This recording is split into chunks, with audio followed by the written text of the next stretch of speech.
Starting live video. I have to go again. There we go.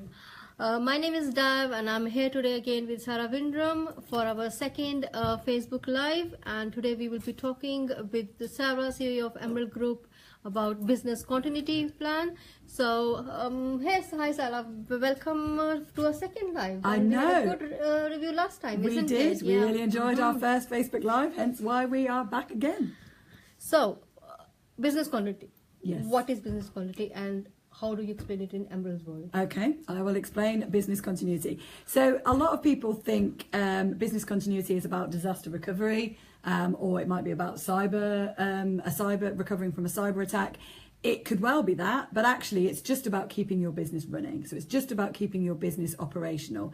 And the importance of that is Emerald is that's why we're here. We are here as a company to make sure that your business keeps running on a day-to-day basis. And obviously we look at that from an IT point of view. But it's our core value. It's why we exist as a business, because we want to keep you running. We want to keep your business continuous rather than having downtime, which as we all know costs time and money and productivity, which is disastrous for any business, but particularly for a small business. So examples of how we do this, I've got a couple of case studies. We've got a case study on our website for the Hitchman Stone Partnership, which you can go and have a look at.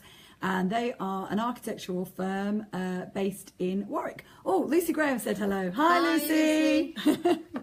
She's our biggest fan. We love Lucy. She's amazing. But yeah, so sorry, we've been working. We worked for a long time with the Hitchman Stone Partnership. Gerald is also on Facebook, so she may be watching. She may be watching as well.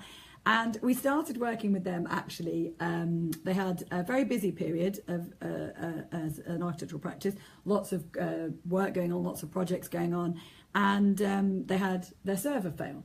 Oh. Which is not good, is it? And it's one of those things. Lucy's sending emojis. This is brilliant.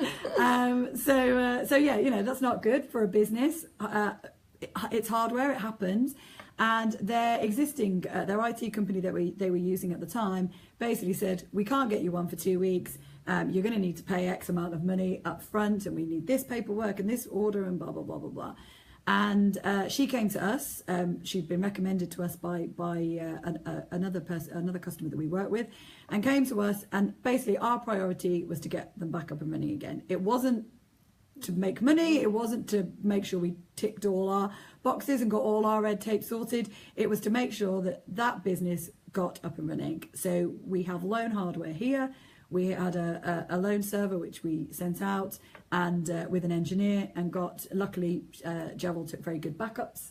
So we had a backup that we were able to load onto the new server and get her back up and running.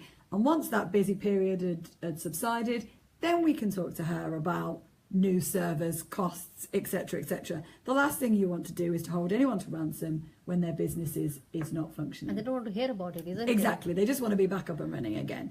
Another good example of that is JC Payne, who are a company that we work with. They have engineers that go out on the road, so we look after the mobile technology side of things for them.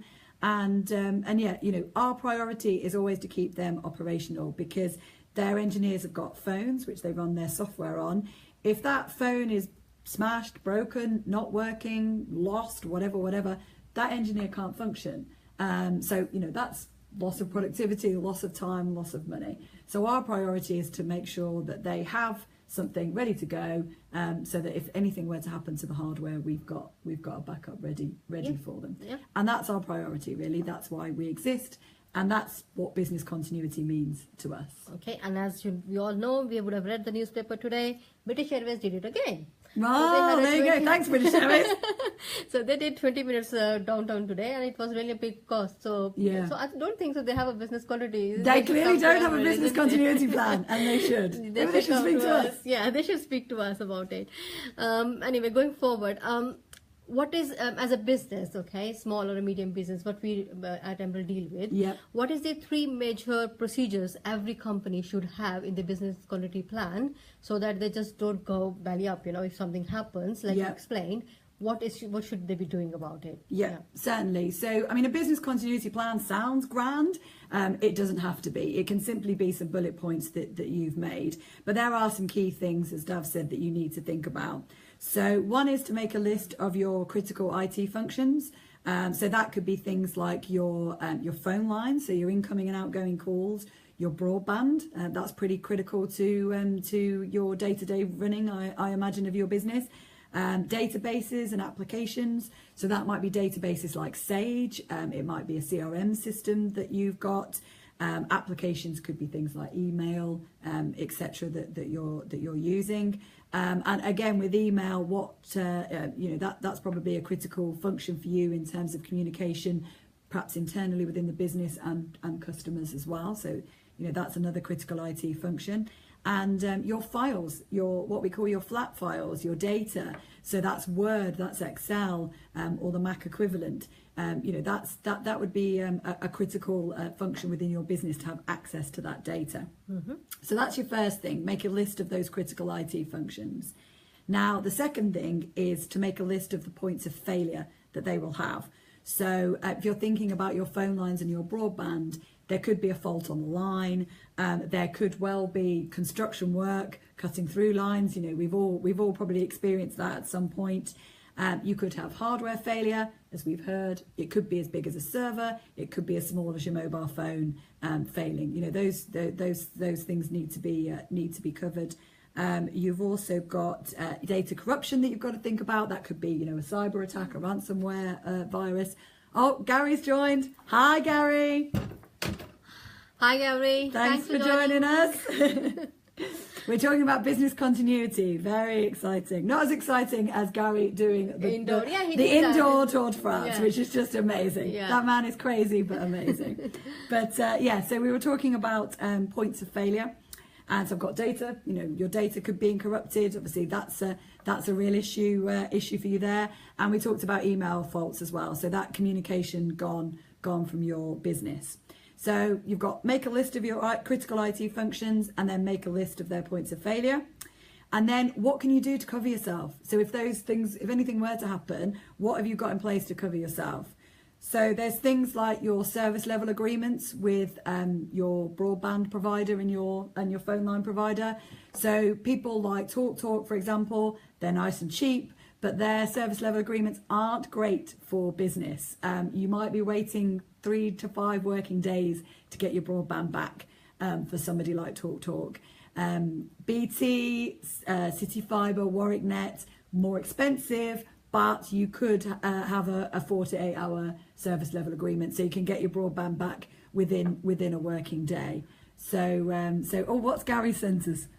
Whatever floats your boat. Oh, I see. So Gary's obviously into cycling and I'm into tech. So yeah, whatever floats our boat. Hey, Gary, exactly. I think his life is probably slightly more exciting than mine, but hey, I enjoy being a geek. I'm going to embrace the inner geek. So yeah, service level agreements on broadband is something I actually get quite excited about, and certainly quite passionate about because it's important. Yeah. And I think a lot of people don't know that your business, if your business is down for your internet is down for 5 days, that could have a substantial effect on your business. Yeah. And paying that little bit extra, but having that 8-hour guarantee is much better. What have you got in place for failover in terms of that infrastructure? So your phone lines, for example, we've got both digital lines here and voice over internet lines. So if one were to fail, we've got the other as a backup. We've also got mobile technology here ready to go with mobile Wi-Fi's with SIM cards in the back, mobile routers with SIM cards in the back. So if our internet were to go down, and we've got 3 lines coming in here, so we'd be really unlucky if all 3 of them were to go. But if they were, we've got a failover there. So it's important to think about what your failover could be. It's also important to think about what monitoring you're doing, particularly for your critical IT functions. Things like your broadband, things like the space on your server, things like power to your server or power to your network equipment. All these things are really important to be monitoring because often you can see a problem before it happens and before it takes your whole network down. Data replication. Again, I'm such a geek, but I love this stuff. You know, when you're working, so when you've got this data that you're working on within your business, how is that being replicated elsewhere? How is that being backed up elsewhere? Some people have live replication, so it goes, you know, straight from what they're working on to our data center in Northampton. And there's obviously quite, you know, that's the most costly of options. But you can also have offsite backup, so you can still back up to our data center, but it does it overnight, every day. Or you can do your own backups. You can do your own backups of your data. But it's really important that you make sure that that's done properly, because you need to know that the data is in a position that you can use if your data were to be corrupted. I can't stress that enough, because the amount of times we have hard drives brought in saying, can you restore this?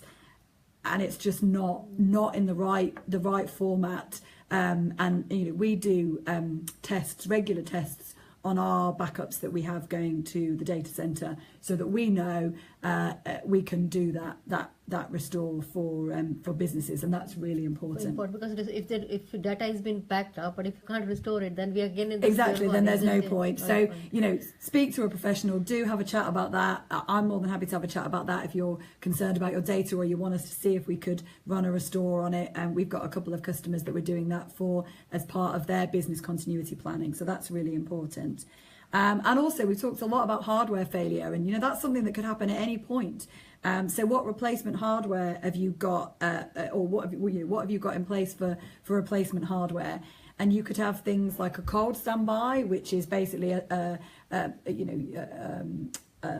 server normally, or your laptop almost ready to go, but it probably needs a few hours of prep work to get it up and running.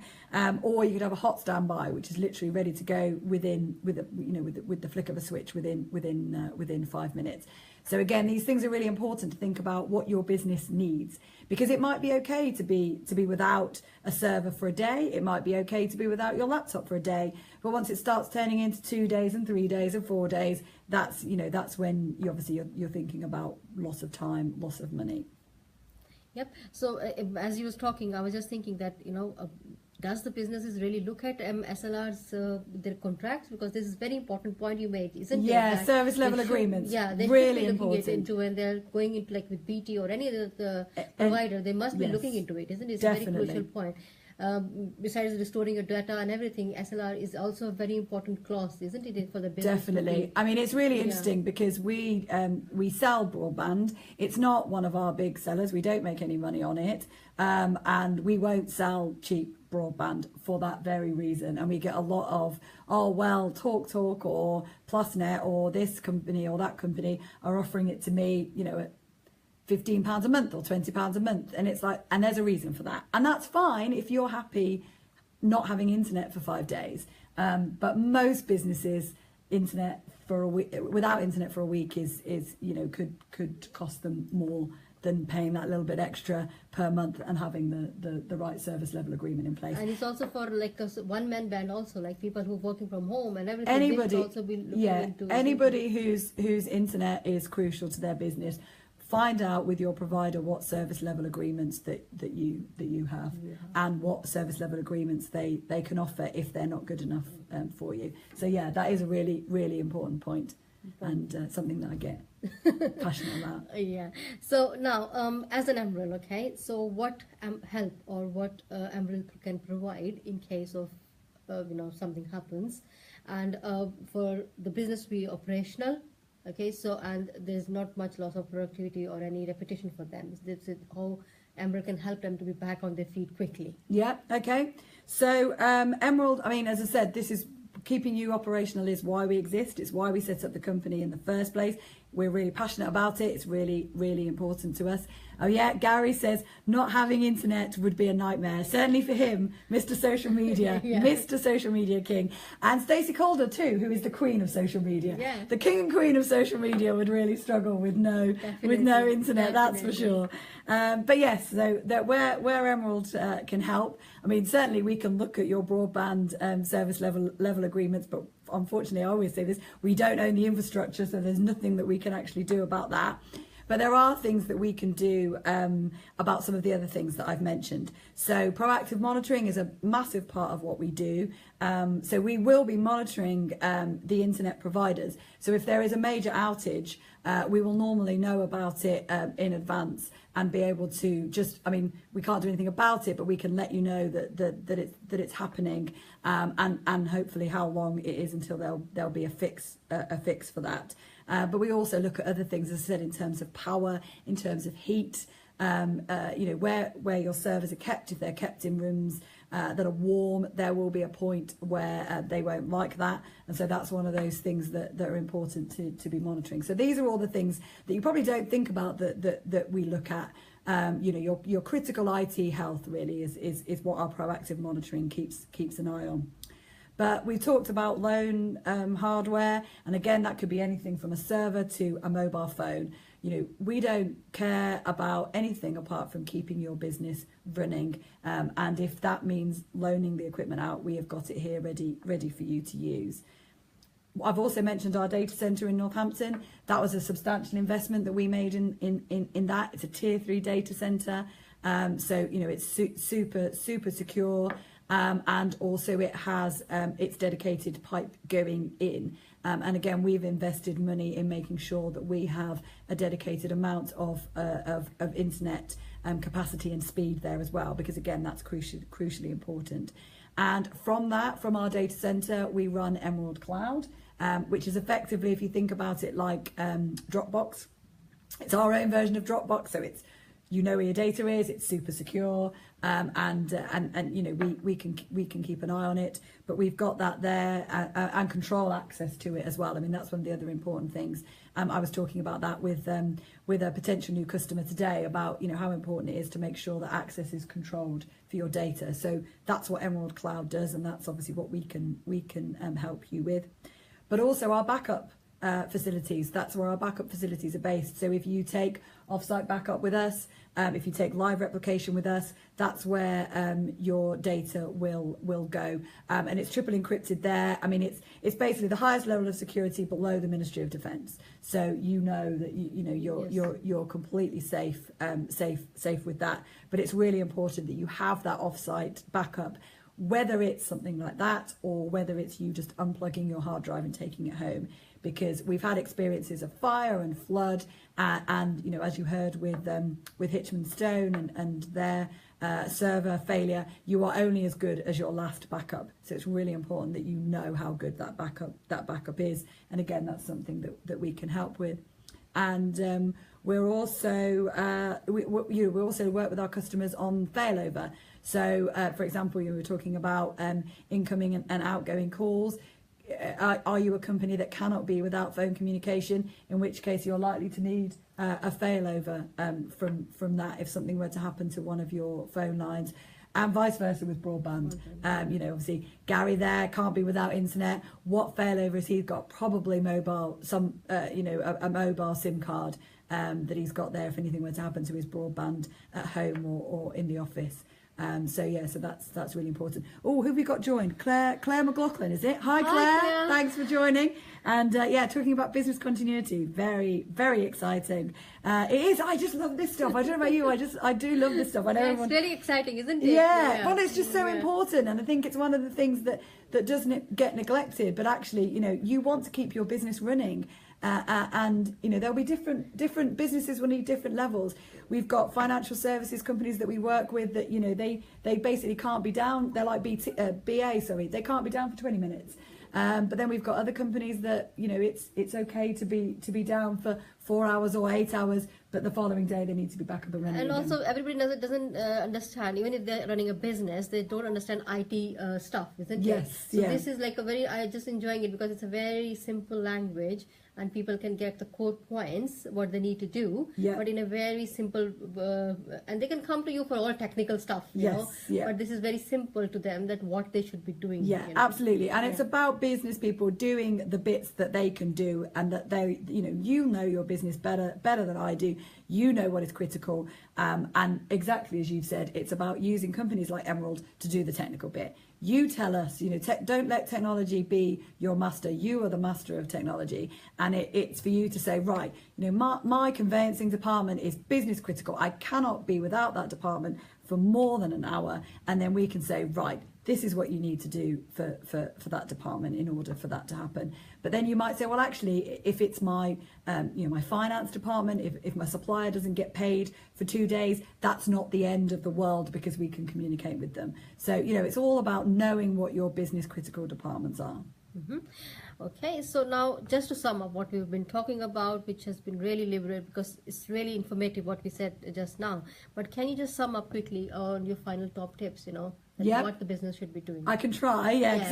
So talk about a lot of stuff, and as I say, I love this stuff, and I will talk about it a lot. And happy to have coffee or a phone chat with anybody. If you're worried, if you're thinking, oh, I haven't looked at that, or I haven't covered that, then certainly come and have a chat, and I'm more than happy to do that. Can normally be found in a coffee shop around the area, so more than happy to do that. But yeah, my kind of final top tips are what I just said. Really, identify the parts of your business that you can't afford to be down for more than 4 hours, and I think looking at that 4-hour kind of service level agreement is a good way of doing it. So what can you not be without? And as I said, we've got companies in financial services that we work with that their fines could potentially run into tens of thousands of pounds if they're down for more than 4 hours. So that's the kind of stuff that you need to identify within your business, and then identify from that what IT they need to keep them going. Is it broadband?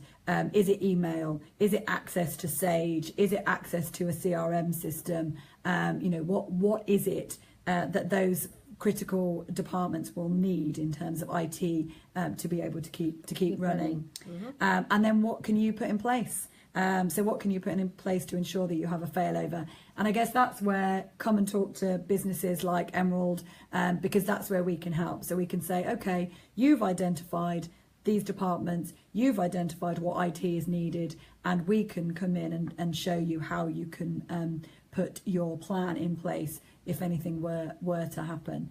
Whether that be something like a fire and a flood, and we've dealt with that, or whether that just be something like your hardware, your server has failed, or a laptop as corrupted, or whatever it might be. But we have a proven track record of doing this. I'm very proud to say that we have had all our customers up and running within 24 hours when any of these things have happened, and we've got case studies on the website, and again, more than happy to have a chat with you about those.